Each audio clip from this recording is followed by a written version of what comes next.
Hello दोस्तों, नमस्कार। तो आज हम लोग फिर से जो 9 क्लास का जो अर्थव्यवस्था अर्थशास्त्र का जो क्लास चल रहा था, जिसमें फर्स्ट अध्याय हम लोगों ने शुरू किया था पालमपुर की कहानी, गांव की कहानी, उसी का मैंने एक पार्ट आपने देखा होगा या नहीं देखा है तो उसको ज़रूर देख लीजिएगा। उसके बाद जो बचा हुआ है सेकेंड पार्ट, फिर हम लोग आज उसको कंटिन्यू करने का प्रयास कर रहे हैं। हम लोग एक एक करके बहुत ही सिंपल भाषा में समझाने का प्रयास कर रहा हूं, जिससे कि आपको अर्थशास्त्र जो है एक बोरिंग नहीं लगे, एक टफ नहीं लगे। ठीक है, तो चलिए हम लोग देखते हैं कि जो बचा हुआ है उसको हम लोग कैसे उसको कवर करते हैं। हम लोग यहाँ तक पहुँच गए थे। इसमें पहले हम लोगों ने क्या देखा था कि जो किसी भी चीज़ को उत्पादन करना है तो 4 चीज़ें की ज़रूरत पड़ती है। ठीक है, 4 चीज़ें। एक जो भूमि हो गया, एक तो आपको भूमि, ठीक है, वह भूमि में भूमि के साथ साथ आपको पानी, खनिज, इस तरह की चीज़ें की ज़रूरत हम लोगों को होता है फर्स्ट में। दूसरा में है श्रम की ज़रूरत होती है। एक होता है कि पढ़े लिखे का जो श्रम होता है, माइंडली श्रम, ठीक है, माइंड दिमागी श्रम। एक होता है शारीरिक श्रम, शारीरिक श्रम। तो आपको श्रम की ज़रूरत होती है दूसरा पॉइंट में। तीसरा पॉइंट में है भौतिक पूंजी, ठीक है, भौतिक पूंजी में क्या था? अस्थाई पूंजी, जिसकी चर्चा हम लोग कर लिए थे, अस्थाई पूंजी। एक है कार्यशील पूंजी, कार्यशील पूंजी, ठीक है। तो भौतिक पूंजी तीसरा पॉइंट हम लोग देख लिए थे, तीसरा पॉइंट भौतिक पूंजी। और चौथा चाहिए हम आपको, चौथा में चाहिए दिमाग चाहिए, ठीक है, या उद्यम चाहिए, ठीक है, उद्यम चाहिए, जो करने वाला हो, इसको चलाने वाला हो, ये चाहिए। तो इसको बोला गया है मानव पूंजी, ठीक है। तो यहाँ तक हम लोगों ने देखा। फिर और देखा कि क्या चीज़, कि पालमपुर में जो है अधिकतर किसान तो 2 फसल उगाते थे। जो आपको बरसात जो है, सर्दी में रबी की खेती होती थी, ठीक है, और बरसात में खरीफ की खेती होती थी, और बीच में जो है अक्टूबर दिसंबर में आलू की खेती हो जाती थी। इतना हम लोग जाने। उसके बाद देखे कि हाँ, पालमपुर में जो है खेती अस्थाई है, ठीक है, यानी खेत जो है बढ़ता नहीं है, लेकिन हमको उसके उत्पादन को कैसे बढ़ाना है उसको हम लोग आगे चर्चा करेंगे कि हाँ, उसको कैसे बढ़ाया जा सकता है। तो इतना सारा हम लोग ने पहले पढ़ लिया था। अब इसको आगे कंटिन्यू करते हैं कि क्या है। देखिए, एक सारणी दिया हुआ है, ठीक है, क्या है? एक सारणी दिया हुआ है। एक सारणी दिया हुआ है जिसमें 10 लाख को 1 मिलियन कहते हैं, ठीक है। अभी जमीन के पैमाइश वाला भी याद रख लीजिए। जमीन को पैमाइश जो होता है हेक्टेयर में, ठीक है। और हेक्टेयर कितना जमीन को हेक्टेयर बोलते हैं कितना हेक्टेयर को जमीन बोलते, 1 हेक्टेयर बोलते हैं तो 100 मीटर गुने 100 मीटर, ठीक है, ये मीटर स्क्वायर, यानी 1 हेक्टेयर ज़मीन जो आपको होगा वह 100 मीटर गुने 100 मीटर अगर कीजिएगा, कहीं का भी ज़मीन हो, वह आपको 1 हेक्टेयर हो जाएगा। चलिए, अभी हम लोग मिलियन जो है, मिलियन 10 लाख को 10 लाख का 1 मिलियन कहते हैं। ये जानकारी भी आपको नोट कर लेना है कि 1 लाख का 10 लाख का 1 मिलियन कहा जाता है। हेक्टेयर की इकाइयों में भारत में कृषि क्षेत्र को दिखाया गया है, ठीक है, कृषि क्षेत्र को दिखाया गया है। सारणी के नीचे दिए गए आरेख में इसे चित्रित करें। आरेख क्या दिखाता है? कक्षा में चर्चा करें। क्या सिंचाई के अंतर्गत आने वाले क्षेत्र को बढ़ाना आवश्यक है और क्यों? ठीक है। तो ये दो चीज़ जो है आपको हमको चर्चा करना है कि सिंचाई के क्षेत्र को कैसे हमको बढ़ाना चाहिए, ठीक है। और उसके बाद आरेख को दिखाता है, मैं चित्रित करें, मैं देखिए उसमें कि क्या दिखाता है। तो चलिए हम लोग देखते हैं, दिखाते हैं आपको एक एक करके, एकदम सिंपल। आपको शुरू से ही आपको एक एक चीज़ पढ़ने का हम आपको प्रयास करते हैं कि आप इसको पढ़ ले, एक भी चीज़ ऐसा नहीं हो जो आपसे नहीं पढ़ पाए, ठीक है। देखिए सारणी भी आपको हम पढ़ने के लिए बताता हूँ। संबंधित वर्षों में जुताई 1950-51 में 129 हेक्टेयर जुताई हो रहा था, ठीक है। 90-91 में 157 हेक्टेयर, मिलियन हेक्टेयर। 2000-2001 में 156 मिलियन हेक्टेयर। 2010-2011 में 156 ही था। 11-12 में 156 ही था। 12-13 में 157 ही हो गया, और 13-14 में 156 हो गया, और 14-15 में 155 मिलियन हेक्टेयर हो गया। अब बताइए कि ये यहाँ जो है अस्थाई बना हुआ था, ठीक है। यहाँ 1 मिलियन हेक्टेयर बढ़ा और फिर यहाँ पर घट गया। क्या कारण हो सकता है? बढ़ा तो क्यों बढ़ा और घटा तो क्यों घटा? इसका आप आइडिया लगाइए कि हाँ क्यों ऐसा हो सकता है। ऐसा क्यों हुआ कि जो है जुताई का जो खेत है वह बढ़ा, फिर स्थिर हो गया, फिर घट गया। कारण क्या है? तो इस पर आप दिमाग लगा सकते हैं कि जैसे कि यहाँ से जो यहाँ तक बढ़ा, ठीक है, यहाँ तक बढ़ा, यहाँ बढ़ा और फिर यहाँ घट गया, ठीक है। तो इसका कारण होता है क्या? एक तो जंगल को काट करके, जंगल को काटा जाए, या पड़ती बंजर ज़मीन है उसको उपजाऊ बनाया गया, ठीक है। और उपजाऊ बनाने से क्या होता है कि ज़मीन बढ़ गया। सिंचाई का ज़मीन जो है, अपने जो जोता हुआ ज़मीन है, जो जिसे उपजाऊ ज़मीन है वह बढ़ गया। क्लियर? यहाँ पर आके घट गया क्योंकि वहाँ पे फिर क्या हो गया होगा? कल कारखाना बन गया होगा, या घर का पास जो आदमी जो रहता है, तो वह आदमी जो है पहले एक घर में रहा, संयुक्त परिवार रहा, फिर जब अलग अलग हुआ फिर दूसरे खेत में घर बना लिया। तो दूसरे ज़मीन में घर बनाया तो सिंचित ज़मीन था पहले से, क्यों? उपजाऊ ज़मीन था, उसको वह कम गया, तो उस तरह से यहाँ पर ज़मीन कम रहा है। अभी देखिए जिस तरह से यहाँ अस्थाई बना रहा, फिर संतान हुआ, यानी फिर बंजर ज़मीन था वह यहाँ पर उपजाऊ किया गया, फिर यहाँ 56 हो गया, फिर यहाँ 55 हो गया। इसमें क्या है कि अब रोड गया, कहीं से रोड आपको देखे होंगे कि रोड जाता है, ठीक है, हाईवे जाता है, तो उसमें क्या होता है? ज़मीन कम जाता है, तो वही ज़मीन जो है इसमें कमी हो गई। तो आपको यह सोचना, आपको यह जवाब अपना में लिखना है कि अस्थाई ज़मीन जो है वह कैसे बढ़ता है और कैसे घटता है। क्लियर? चलिए आगे देखते हैं। इसमें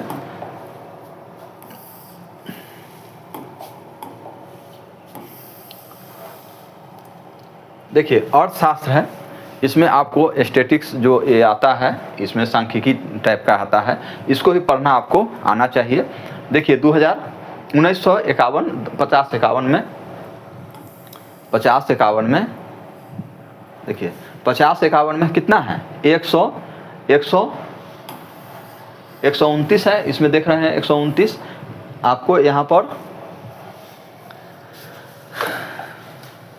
इतना पर 30 होता, ठीक है, ये 30 है, तो यहाँ पर 129। यह ग्राफ आपको पढ़ना बताया जा रहा है कि यहाँ 50-51 में 129।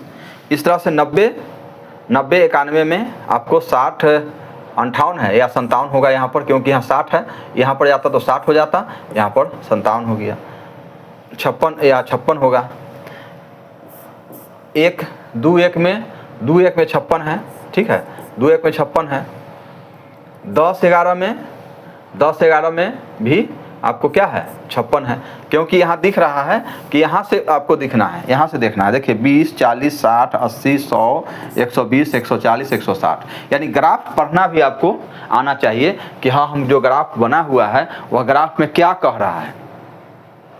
क्लियर। तो ग्राफ में क्या कर रहा है, यह जानकारी इसमें आपको देखिए 14-15 में कितना है 155 आ रहा है। क्यों आ रहा है, देखिए 140 हुआ, यहाँ 150 होगा, यहाँ 155 होगा, यहाँ 160 होगा। तो उसी के सामने सामने आपको इसको देखना है कि वह क्या हो रहा है। तो आपको हमको आशा है कि आप इस ग्राफ को पढ़ना समझ गए होंगे कि कैसे पढ़ा जाता है। क्लियर, कैसे पढ़ा जाता है। ओके,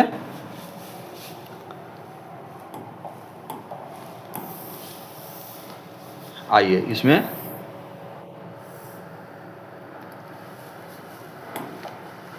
आप पालमपुर में पैदा की जाने वाली फसलों के बारे में पढ़ चुके हैं। पालमपुर में कौन कौन चीज़ फसल होता था, तो पालमपुर में क्या गन्ना होता था, गन्ना होता था, गेहूं होता था, बाजरा होता था। बाजरा किस लिए होता था, बाजरा मवेशी के खिलाने के लिए।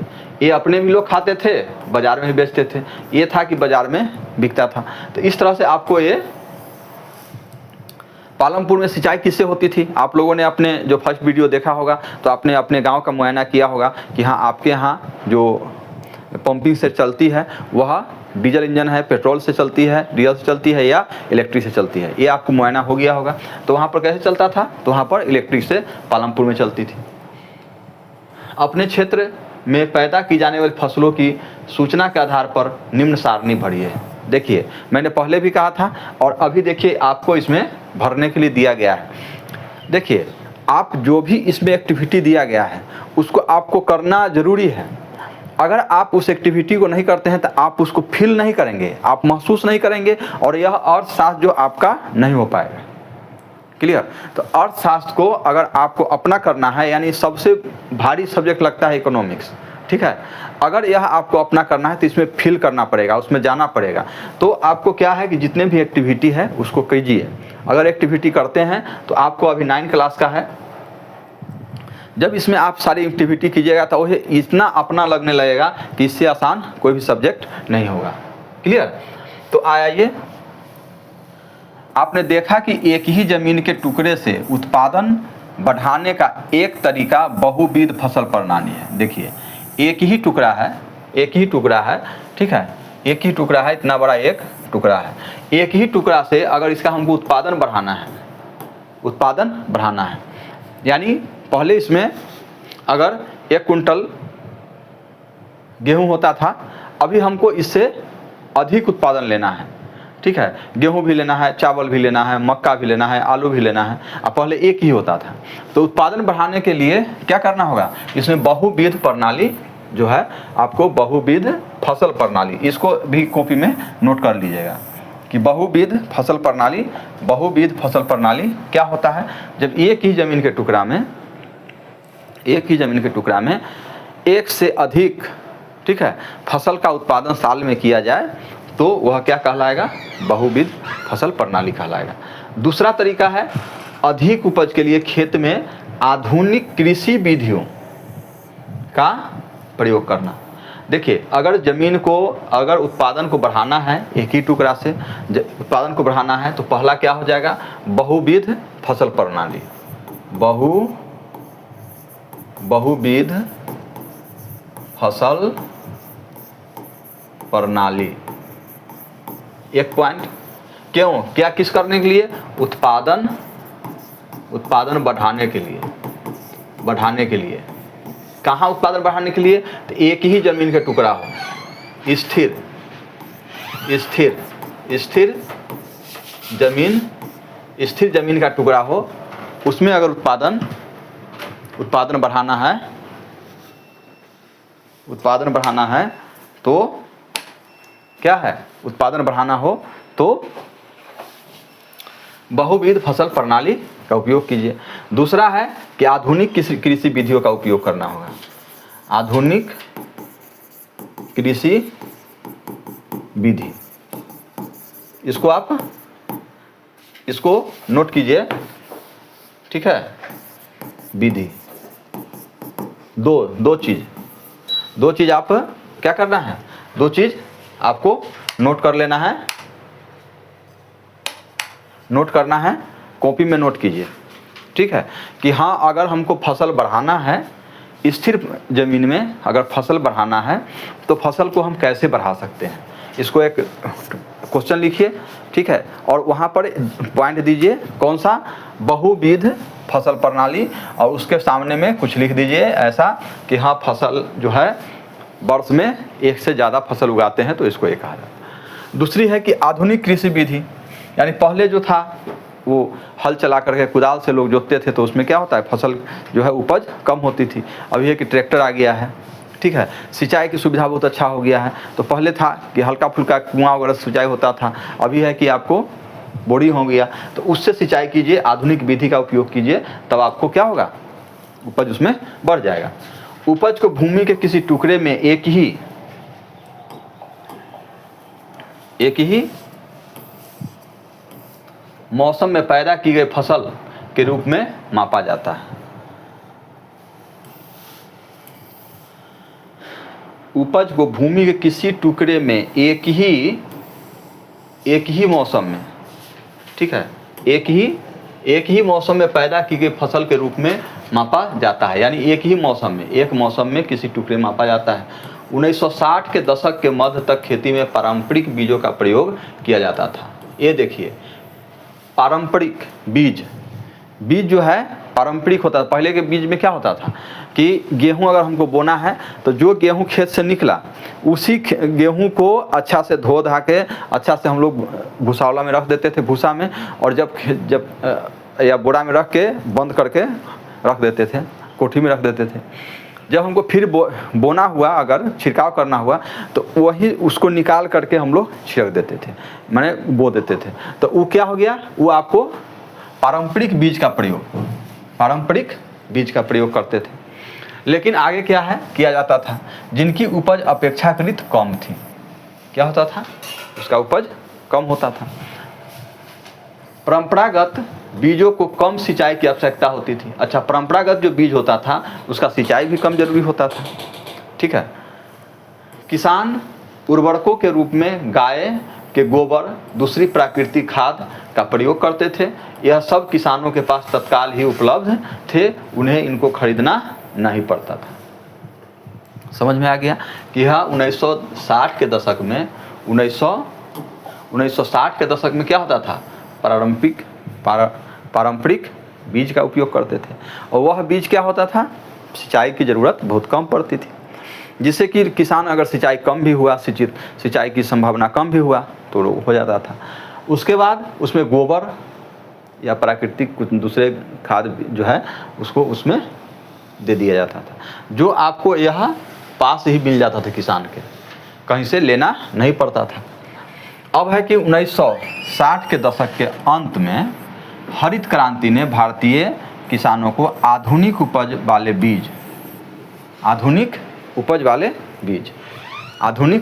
बीज के द्वारा गेहूं और चावल की खेती करने के तरीके सिखाए। क्या किए, 1960 के हरित क्रांति का कब हुआ, तो 1960 के दशक के अंत में क्या हो गया, हरित क्रांति आई, जिसने क्या किया कि अधिक उपज देने वाला बीज का प्रयोग होने लगा। तो जब अधिक उपज देने वाला बीज आएगा तो क्या सिंचाई उतना ही सिंचाई से काम चल जाएगा, तो नहीं, सिंचाई भी करना पड़ेगा, सिंचाई का भी आपको साधन जुटाना होगा। तो इन्होंने क्या किया कि जो हरित क्रांति आया तो हरित क्रांति ने क्या किया कि परंपरागत बीजों की तुलना में HYB यानी अधिक उपज देने वाला बीजों से एक ही पौधे से ज़्यादा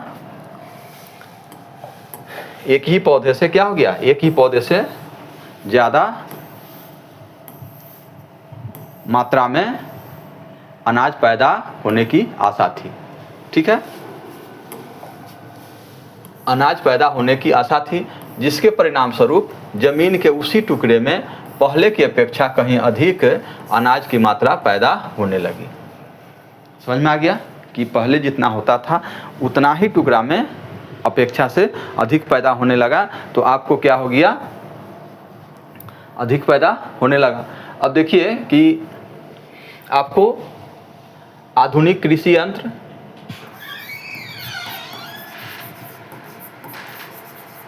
आधुनिक विधि कहिए, आधुनिक विधि से हुआ, और अब हो गया कि आधुनिक बीज का उपयोग होने लगा, हुआ, आधुनिक बीज का उपयोग इसमें हुआ। तो अभी आपने देखा होगा, इसमें देखिए,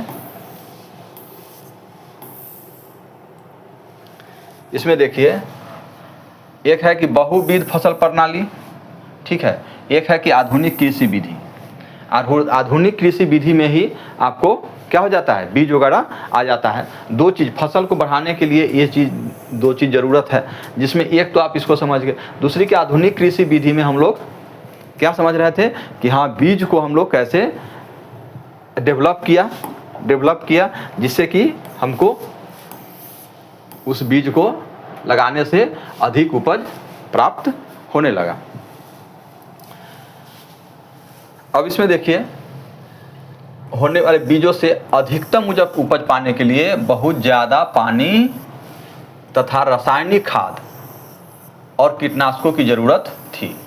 देखिए उसमें क्या था कि जो है गोबर से ही काम चला लेते थे, कम पानी लगता था, लेकिन जैसे ही यह जो अधिक उपज होने वाली आई तो इसमें पानी ज़्यादा की ज़रूरत हुआ और रासायनिक खाद की ज़रूरत हो गई और कीटनाशक लगने लगा। उस समय कीटनाशक शुरू में नहीं लगता था, जब आधुनिक आया बीज वगैरह तो समय बदला तो कीटनाशक भी हमला करने लगा। अधिक उपज केवल अति उपज प्रजातियों वाले बीजों, सिंचाई, रासायनिक उर्वरकों और कीटनाशकों आदि के संयोजन से ही संभव थी। अधिक उपज कैसे संभव था?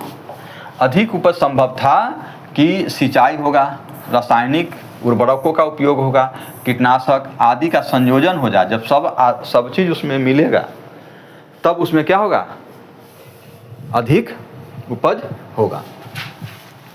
भारत में पंजाब, हरियाणा, पश्चिमी उत्तर प्रदेश के किसानों ने खेती के आधुनिक तरीकों का सबसे पहले प्रयोग किया। आधुनिक खेती का सबसे, आपसे क्वेश्चन पूछा जाएगा कि आधुनिक खेती का प्रयोग जो भारत में सबसे पहले कहाँ हुआ? तो पंजाब, हरियाणा और पश्चिमी उत्तर प्रदेश। क्लियर? बिहार में नहीं, सबसे पहले पश्चिमी उत्तर प्रदेश। इन क्षेत्रों में किसानों ने खेती में सिंचाई के लिए नलकूप और HYB बीज, रासायनिक उर्वरकों तथा कीटनाशकों का प्रयोग किया। इनमें से कुछ ने ट्रैक्टर और फसल गहने के लिए मशीनें खरीदी, जिसने जुताई और कटाई के काम को तेजी कर दिया।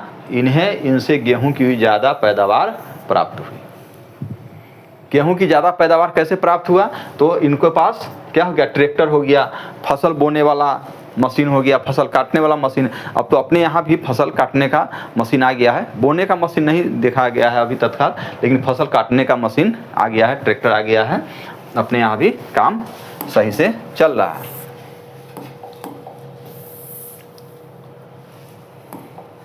पालमपुर में परंपरागत बीजों से गेहूं की उपज 1300 किलोग्राम प्रति हेक्टेयर थी। कितना था? प्रति हेक्टेयर 1300 किलो, यानी 13 कुंटल गेहूं होता था। HYB के बीजों से अधिक उपज हो गया, यानी 3200, यानी 13 दूनी 26, ठीक है, दुगुना से भी अढ़ाई गुना जो है इसमें किलोग्राम प्रति हेक्टेयर तक पहुंच गया, यानी अढ़ाई गुना बढ़ गया। यानी अधिक उपज वाले जो बीज आया तो उससे क्या हो गया, प्रोडक्शन जो है, उत्पादन जो है अढ़ाई गुना बढ़ दिया। गेहूं के उत्पादन में बहुत अधिक वृद्धि हुई। किसानों के पास बाजार में बेचने को अब अधिशेष गेहूं की काफ़ी मात्रा उपलब्ध। अधिशेष माने अपना खर्चा करने के बाद जो बचता है, उसको अधिशेष, जो खर्चा करने के बाद अब क्या हो गया, अधिक बचने लगा। तो क्या किया गया, वह बाजार में बेचने के लिए अपना उपयोग करने लगे, बाजार में बेचने लगे। तो अब आगे, अब देखिए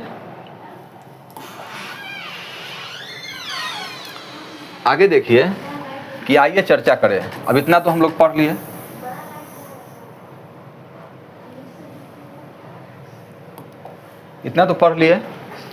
पढ़ने के बाद आपको चर्चा करने के लिए कहा जा रहा है, ठीक है।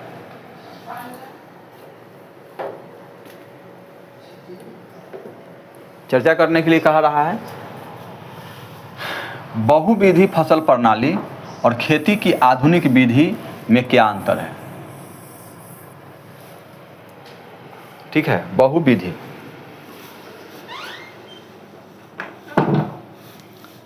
बहुविधि फसल प्रणाली। बहुविधि क्या था? बहुविधि था कि एक ही खेत में एक से अधिक फसल का उपजाना बहुविधि कहलाता था। वह पारंपरिक गेहूं, पारंपरिक बीज, सिंचाई, खाद वगैरह से वह उपज होता था।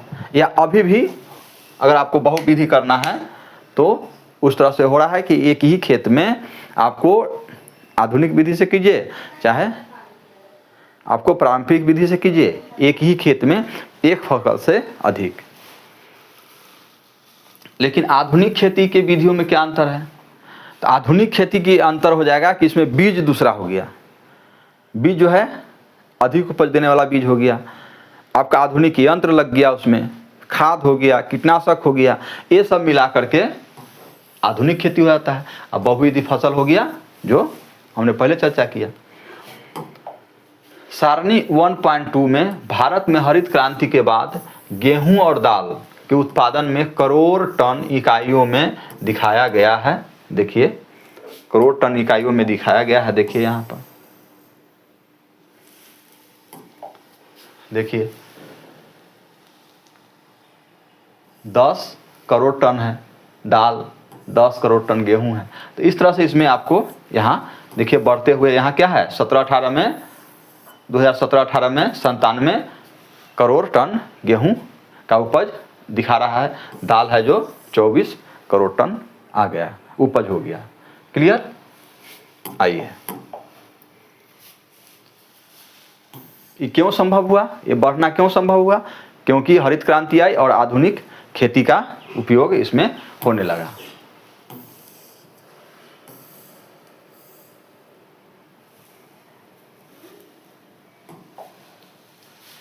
एक आरेख बनाकर दिखाइए क्या हरित क्रांति दोनों ही फसलों के लिए समान रूप से सफल सिद्ध हुई? विचार विमर्श करिए।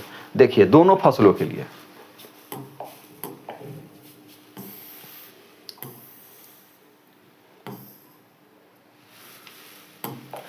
इसमें कह रहा है कि क्या दोनों फसलों के लिए सही सिद्ध हुआ? तो इस तरह से आप एक जो है क्या कीजिएगा, यहाँ पर ये जो वर्ष लिखा हुआ है, आप वर्ष यहाँ लिखा जाएगा, ठीक है, वर्ष यहाँ लिखा जाएगा और यहाँ पर लिखा जाएगा 10, 20, 30, 40, 50, 60, 70, 80, 90, 100, 110, 120। चलिए यहाँ हो गया। अब यहाँ से क्या करना है कि 1965, 66, ठीक है। एक एग्जाम्पल दे देता हूँ, आपको बनाना है। अगर यह नहीं बनाते हैं 1970, 71 जो एक्टिविटी है, अगर वह आप नहीं करते हैं तो फिर आपका यह अर्थशास्त्र कतई भी होने नहीं जा रहा है। और सोचिए कि हाँ रट लिए, ऑब्जेक्टिव कर ले और आप सफल हो जाएंगे, तो यह बहुत ही मुश्किल बात है। क्योंकि जब तक इस एक्टिविटी को करिएगा तो आपको यह फीलिंग होगा कि हाँ क्या हो रहा है। तो आरेख खींचना है। देखिए यहाँ से इसमें 10 था, एक 2 रेखा होगा, इसमें 2 रेखा खिंचाएगा। इसमें 10 था, 10 आया, 11, 10 ऐसे 11, फिर 14, यहाँ इसके सामने बड़ा कॉपी में बनाइएगा। 14 होते हुए इस तरह से आपको आएगा। और लेकिन ये गेहूं का हो गया, अभी दाल का हो गया, दाल का। अब गेहूं का क्या है कि देखिए 10 था, ठीक है, तो 10 से शुरुआत हुआ, लेकिन एक के बार क्या हो गया 24 हो गया। ये क्या है 12 है, तो इससे आगे में भागेगा, ठीक है। आगे में भागते हुए यह 97 यहाँ पर आके 97 पर, यहाँ पर आके 97 ये ऊपर ज़्यादा भाग गया, ये नीचे ही रह गया। तो ये आरेख खींचना है, ठीक है। आप लोग आरेख खींचिए। अगर आपको कोई परेशानी होगा तो मुझे मैसेज कीजिएगा, फिर से इसको एक्सप्लेन करेंगे। लेकिन यहाँ पर आप समझ गए होंगे कि क्या करना है, कि यहाँ पर साल लिखना है, यहाँ पर ये लिखना है, नंबर लिखना है, और ये आरेख खींच के देखिएगा कि